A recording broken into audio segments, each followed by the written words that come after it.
नमस्कार दोस्तों। भारत सरकार ने 25 नवंबर को यह घोषणा किया कि वह एक नया पैन कार्ड जारी कर रहा है। इस नए पैन कार्ड में क्यूआर कोड भी होगा। इस पैन कार्ड का नाम रखा गया है पैन 2.0। तो इसमें प्रश्न यह खड़ा होता है कि ऑलरेडी भारत के पास लगभग 78 करोड़ से ज्यादा लोगों के पास पैन कार्ड है, तो नए पैन कार्ड की आवश्यकता ही क्या पड़ी है। इसमें भारत सरकार करीब 1432 करोड़ रुपए खर्च कर रही है। तो भारत सरकार इतना ज्यादा खर्च इसमें क्यों कर रही है? क्या सिर्फ क्यूआर कोड के लिए खर्च कर रही है भारत सरकार इतना ज्यादा पैसा? ये जो नया पैन 2.0 होगा, नया पैन कार्ड होगा, इससे भारत की जो आम जनता है उस पर क्या असर पड़ने वाला है, और इस साथ ही अगर जो ये नया पैन कार्ड नहीं बनवाता है तो उसके लिए कौन सी मुसीबत आने वाली है। तो इन सारे मुद्दे को समझेंगे डिटेल से इस मुद्दे को एनालाइज करेंगे। तो आइए बने रहिए वीडियो के लास्ट तक। तो सबसे पहले जान लेते हैं कि आखिर पैन कार्ड होता क्या है, पैन कार्ड किसे कहते हैं। तो जो पैन कार्ड होता है, तो यहाँ पर देखिए पैन्स यानी कि परमानेंट अकाउंट्स नंबर्स, 10 नंबर का एक नंबर होता है। यहाँ पर देख सकते हैं ये जो 10 नंबर का दिया है इसी को पैन कार्ड नंबर बोला जाता है, जिसे इनकम टैक्स डिपार्टमेंट की ओर से जारी किया जाता है। सभी भारतीयों के लिए पैन कार्ड बहुत ज्यादा इंपॉर्टेंट डॉक्यूमेंट्स बन गया है। ये न सिर्फ पहचान पत्र के तौर पर बल्कि इनका उपयोग वित्तीय मामलों में यानी पैसों का लेन देन के लिए किया जाता है। पैन कार्ड को सबसे पहले जारी किया गया था 1972 में, 1972 में जारी किया गया था। इसको जो इनकम टैक्स है उसका जो सेक्शन 139A है, जो इनकम टैक्स का जो सेक्शन 139A है, इसके तहत इसे जारी किया गया था 1972 में। इसका उद्देश्य क्या था? उद्देश्य था जो टैक्स चोरी है उसको रोकना और टैक्स पेयर्स के जो डाटा है उसे कलेक्ट करना, टैक्स पेयर के डाटा को कलेक्ट करना और टैक्स चोरी को रोकना।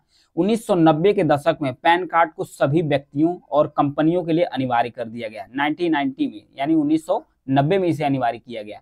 पैन कार्ड से इनकम टैक्स दाखिल करना आसान है। इसके फायदे भी देखते हैं कि इसके क्या क्या फायदे हैं। बैंक खाता खोलना और पैसों का लेन देन करना आसान हो जाता है। किसी बैंक या फाइनेंस कंपनी से अगर आपको लोन चाहिए उसके लिए भी पैन कार्ड आपको अनिवार्य हो जाता है। ये फायदा, आपको विदेश की यात्रा करना है तो भी आपको पैन कार्ड जरूरी है, और आधिकारिक तौर पर पहचान के रूप में भी जो पैन कार्ड है इसका इस्तेमाल किया जाता है। अब पैन कार्ड में 10 अंकों का जो यूनिक कोड होता है इसे अल्फा न्यूमेरिक शब्दों में आइडेंटिफाई किया गया है। तो कैसे अल्फा न्यूमेरिक कोड में आइडेंटिफाई किया गया है इसको देखते हैं। पैन कार्ड में 10 नंबर होते हैं, 10 में सब में जो अल्फा न्यूमेरिक शब्द होते हैं वो होते हैं। इसका क्या मतलब होता है? जो अल्फा न्यूमेरिक शब्द होते हैं, ध्यान से देखिएगा, जो आगे के 5 अक्षर होते हैं, जो 5 शब्द होते हैं वो अल्फाबेट में होते हैं। ए से लेकर जेड के बीच में कोई भी अल्फाबेट इसमें आइडेंटिफाई कर दिया जाता है। जैसे इसमें AAGHH करके दिया है एक एग्जाम्पल के तौर पर, इसमें अक्षर होते हैं। तो जो पहला 3 अक्षर होता है, जो पहला 3 शब्द होते हैं, इन पहले 3 शब्दों में जो पैन कार्ड है उसका सीरियल नंबर होता है, उसका सीरियल नंबर होता है। फिर जो चौथा अल्फा नंबर होता है वो किसी व्यक्ति या कंपनी की पहचान को दर्शाता है। अगर मान लीजिए किसी व्यक्ति का पैन कार्ड है तो उसमें पर्सन P आइडेंटिफाई किया जाता है। फिर अगर मान लीजिए किसी कंपनी के लिए पैन कार्ड बनाया गया है तो उसको C नंबर से आइडेंटिफाई किया जाता है, जो चौथा नंबर होता है। ध्यान रखिएगा, जो 5वां नंबर होता है वो व्यक्ति या कंपनी की पहचान करता है। जैसे मान लीजिए किसी व्यक्ति का नाम है, कुछ भी नाम है, तो उस व्यक्ति का जो पहला अक्षर होता है नाम का वो आइडेंटिफाई कर दिया जाता है। जैसे मान लीजिए कि चौथा नंबर तो P आइडेंटिफाई कर दिया, 5वां जिस नंबर, मान लीजिए किसी का नाम आकाश है तो जो पहला उसका अक्षर होता है A, तो A आइडेंटिफाई कर दिया तो PA हो जाएगा। P पर्सन, A आकाश को आइडेंटिफाई कर देता है। इस तरीके से 5वां नंबर इसे आइडेंटिफाई करता है। जो सरनेम का पहला अक्षर होता है वो आइडेंटिफाई। इसके अगला जो 4 न्यूमेरिक नंबर्स होते हैं, जो 4 अंकों वाला नंबर्स होते हैं, उसमें इनकम टैक्स विभाग का जो सीरीज है, जो उसकी सीरीज होती है, जो उसका, जैसे मान लीजिए कोई भी नंबर हो गया 2417, कोई भी हो गया, जो 4 नंबर का होता है, न्यूमेरिक कैरेक्टर्स का होता है, वो इनकम टैक्स डिपार्टमेंट का जो सीरीज है उसे दिखाता है। 10वां यानी पैन नंबर का जो आखिरी अंक होता है वो अल्फाबेट में होता है, कोई भी हो गया, चाहे E हो गया, चाहे कुछ भी हो गया, कोई भी हो जाता है, तो वह एक चेक डिजिट होता है, वह एक चेक डिजिट होता है, वो उस चीज को आइडेंटिफाई करता है। अब आते हैं, इसे लॉन्च किया गया। इसे लॉन्च कौन किए गए हैं? जो इलेक्ट्रॉनिक मंत्री हैं अश्विनी वैष्णव, उन्होंने केंद्रीय मंत्री है अश्विनी वैष्णव, इन्हीं के द्वारा लॉन्च किया गया था। अब जो नया पैन बना है, पैन जिसका नाम रखा गया है 2.0 या 2.0 भी पढ़ लेते हैं, इसे लॉन्च क्यों किया गया? भारतीय आयकर विभाग ने पैन कार्ड का जो 2.0 वर्जन है उसे लॉन्च किया गया। यह जो पहला वाला पुराना वाला पैन कार्ड है, जिसको कह सकते हैं पैन 1.0 या 1.0, उसी का एक अपडेटेड वर्जन है, उसी का एक अपडेटेड वर्जन इसे लॉन्च किया गया। तो जो केंद्रीय मंत्री हैं अश्विनी वैष्णव, लॉन्च करते समय इन्होंने कहा क्या कि जो पुराना पैन कार्ड है इसे क्यों हटाया जा रहा है, इसे क्यों हटाया जा रहा है, नए पैन कार्ड्स को क्यों लाया जा रहा है। इन्होंने कहा जो पुराना पैन कार्ड है इसमें जो सुरक्षा है, सुरक्षा में खामियां हैं, धोखाधड़ी के मामले भी इससे बढ़ रहे थे। किसी व्यक्ति का पैन कार्ड उसकी जो आइडेंटिटी थेफ्ट है यानी पहचान है उसकी चोरी भी बढ़ना शुरू कर दी थी। फिर उसके बाद जब ये पैन कार्ड बना था तब वो सॉफ्टवेयर जो था वो 15 से 20 साल पुराना हो चुका है। जो सॉफ्टवेयर 15 से 20 साल पुराना हो चुका है तो इसमें जो सॉफ्टवेयर की वजह से कई बार परेशानियां आ जाती है। इसलिए नए पैन कार्ड सिस्टम को डिजिटल तौर पर तैयार किया जाएगा। नए सिस्टम की मदद से पैन कार्ड एक यूनिवर्सल आईडी के रूप में इसका इस्तेमाल किया जाएगा, यानी जो इसके फीचर्स है इसको अपडेट कर दिया गया है। अब दूसरा प्रश्न उठता है कि पैन 2.0 में यानी कि जो नया पैन कार्ड है इसमें इसके फायदे क्या हैं, इसके क्या फायदे हो सकते हैं। तो जो नया पैन कार्ड है ये पुराने पैन कार्ड को पूरी तरीके से अलग, पुराने पैन कार्ड से पूरी तरीके से अलग है। कैसे अलग है पुराने पैन कार्ड से? इसके कई फायदे हैं, इसके कई फायदे हैं। जो फायदे मैं 4 पॉइंट्स में बताना चाहूंगा कि इसके 4 पॉइंट में कितने कितने फायदे हैं। तो 4 पॉइंट्स में इस फायदे को गिनाते हैं। पॉइंट नंबर 1 इसमें क्या है कि सबसे बड़ी खासियत इसकी यह है कि इसको डिजिटल भाषा में, मतलब इससे डिजिटाइज किया गया है। आपको ये फिजिकल रूप में नहीं मिलेगा, आपको ये फिजिकल रूप में नहीं मिलेगा, हाथ में पोस्ट ऑफिस से नहीं आएगा। आप अगर पैन कार्ड अप्लाई करते हैं तो आपको जो मिलेगा आपको डाउनलोड करना होगा, आपकी सॉफ्ट कॉपी होगी, इससे आपको फायदा होगा। दूसरा, ये क्यूआर कोड के साथ आएगा। क्यूआर कोड के में आपका नाम, सिग्नेचर, इसमें सब जो क्यूआर कोड होता है इसमें आपका जो आइडेंटिटी है वो छुपी रहेगी। अगर इसे स्कैन किया जाएगा तभी आपकी पहचान रिवील होगी, तभी आपकी पहचान खुल पाएगी, अन्यथा आपकी पहचान छुपी रह सकती है। तीसरा, ये तो दूसरा था पॉइंट नंबर दूसरा जो इसकी बेनिफिट है। अब तीसरे पॉइंट्स को समझते हैं। तीसरा पॉइंट क्या दिया है, इसमें आधार कार्ड से इसे लिंक करना अनिवार्य होगा। जो नया पैन कार्ड होगा आधार कार्ड से इसे लिंक करना अनिवार्य हो जाएगा। अगर आपके पास पहले से पैन कार्ड लिंक है, पहले से जो पैन कार्ड है वो लिंक है, तो नए इसे पैन कार्ड से अपडेट करना होगा। इससे टैक्स पेयर की जो आसानी से पहचान हो सकेगी, जो इनकम टैक्स की चोरी है वो रुक सकती है। चौथे पॉइंट्स के बारे में समझते हैं। चौथा पॉइंट क्या है, इससे जो कागजी दस्तावेज है इसका इस्तेमाल कम होगा और जो डिजिटाइजेशन है इसके जरिए जांच प्रक्रिया में जो है तेजी आएगी, मतलब आसानी से इसको जांच किया जा सकता है। अब आते हैं अगला, क्या पैन 2.0 के लिए नया आवेदन करना होगा या मुफ्त में होगा, तो इसके बारे में समझते हैं। अगर आपके पास पहले से पैन कार्ड है तो आपको जो नया पैन कार्ड है, नए पैन कार्ड से उसको लेने की आवश्यकता नहीं है। उसे लेने की आवश्यकता क्यों नहीं है इसके बारे में समझते हैं। अगर आपके पास पहले से जो अगर पैन कार्ड उपलब्ध है तो नया लेने की आवश्यकता नहीं होगी। कैसे?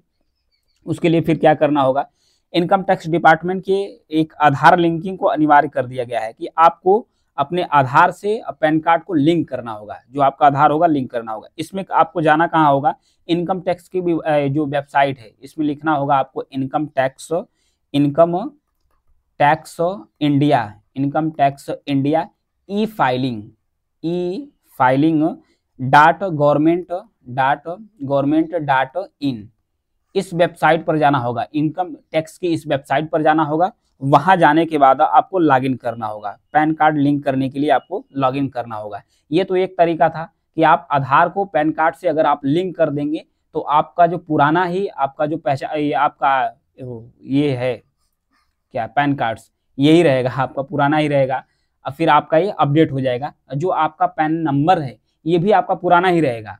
फिर आप एसएमएस के माध्यम से भी कर सकते हैं। एसएमएस के माध्यम से कैसे कर सकते हैं, एसएमएस के माध्यम से करने के लिए सबसे पहले आपको करना क्या होगा, जो यूआईडी पैन है पहले आपको लिखना होगा यूआईडी पैन, फिर उसके आगे आपको स्पेस दे देना होगा। उसके आगे आप स्पेस देंगे। स्पेस देने के बाद आप अपना जो आपका आधार नंबर है वो आप टाइप करेंगे। आधार नंबर टाइप करने के बाद 56161 पर आप एसएमएस भेज देंगे तो भी आपका जो आधार है पैन कार्ड है वो आपका लिंक हो जाएगा। इसके लिए आपका सबसे ज़्यादा जरूरी पॉइंट क्या है कि आपका जो पैन नंबर है यानी कि जो आपका पैन कार्ड है और जो आपका आधार कार्ड है, पैन कार्ड आधार कार्ड, ये किसी एक मोबाइल नंबर से लिंक होना चाहिए, किसी एक मोबाइल नंबर से लिंक होना चाहिए। तभी ये आपका एसएमएस के जरिए होगा, अन्यथा आपकी साइट पर जाकर आप अपने नए जो पुराना वाला पैन कार्ड है अपडेट करा लेंगे और जो आपका पैन नंबर्स होगा वो पुराना ही रहेगा, आपका काम चलेगा, आपका बंद नहीं होने वाला है। ये तो हो गया वैसे। फिर इसे स्टोर कहाँ किया जा सकता है? इसे आसानी से आप स्टोर कर सकते हैं, डाउनलोड कर सकते हैं। आपको फिजिकल रूप में नहीं मिलेगा, यानी आपको डाक से नहीं आएगा, फिजिकल नहीं रहेगा, आप आसानी से डाउनलोड कर सकते हैं। तो इसमें बात यह हो रही कि क्या पुराना जो पैन कार्ड से ये बंद हो जाएगा? प्रश्न ये भी खड़ा होता है कि जब पुराना कार्ड बंद हो जाएगा, तो इसके लिए है नहीं, पुराना कार्ड आपका बंद नहीं होगा। ये कब तक नहीं बंद होगा? जब तक आपका जो नया पैन कार्ड से ये बन नहीं जाता, तब तक आपका पुराना कार्ड बना रहेगा। आपको पुराने पैन कार्ड्स को अपडेट करा लेंगे तो आपको नया बनाने की आवश्यकता भी नहीं हो जाएगी, यही आपका जो पैन कार्ड से ये नया हो जाएगा, ये फायदा हो जाएगी। फिर जो नया पैन कार्ड है, इससे जो टैक्स पेयर है इसको कितने फायदे हैं, मतलब जो नया पैन कार्ड बनेगा इसको टैक्स पेयर को क्या फायदा होगा? तो उसको 5 प्रकार से फायदा होगी। 5 प्रकार से कौन कौन फायदा होगी इसके बारे में समझते हैं। पहली फायदा होगी कि जो रजिस्ट्रेशन कराने में जो दिक्कतें आती थी वो नहीं आएगी, वो आसानी से हो जाएगा। फिर टैक्स पेयर को सिर्फ एक ही जगह वेरिफिकेशन प्रोसेस से गुजरना होगा। पहला फायदा तो है रजिस्ट्रेशन कराने में जो दिक्कत है वो नहीं आएगी। दूसरा है कि जो वेरिफिकेशन प्रोसेस है एक ही जगह पर पूरा हो जाएगा। तीसरा फायदा क्या है? तीसरा फायदा यह है कि जब आपका नया पैन कार्ड आप मिल जाएगा, जो गलत जानकारियां हैं जो पैन वाल्ट सिस्टम से लेकर आती है, पैन के लिए जो ज़्यादा सिक्योरिटी है वो इसमें भर दिया गया है कि जो आपका जो नया पैन होगा ज़्यादा सिक्योर होगा। फिर उसके बाद पैन कार्ड का जो 10 जो चौथा पॉइंट है कि 10 जो डिजिट यूनिक नंबर होगा ये क्यूआर कोड्स में छुपा दिया जाएगा, क्यूआर कोड के अंदर छुपा रहेगा, वो कोई देख नहीं पाएगा, जब स्कैन किया जाएगा तभी आपकी जानकारी रिवील होगी।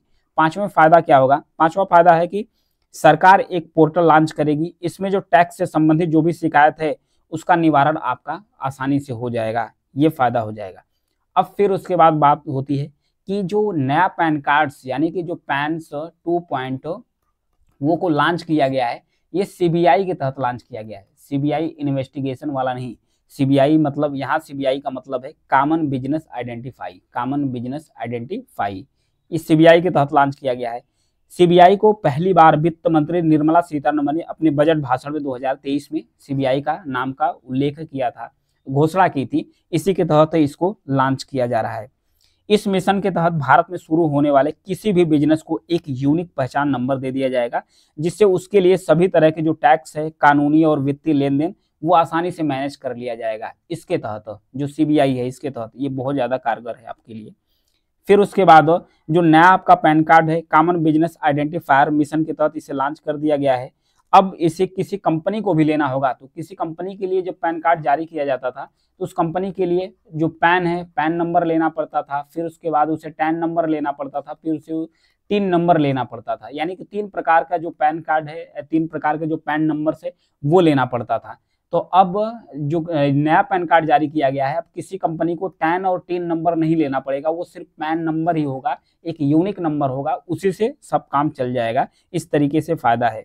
तो अब बात आती है कि जो नया पैन कार्ड है अगर आप नहीं बनवाते हैं तो आपको कौन सी सारी दिक्कतों का सामना करना पड़ सकता है। तो पहली बात कि आपका जो पुराना पैन कार्ड है ये कभी भी बंद हो सकता है।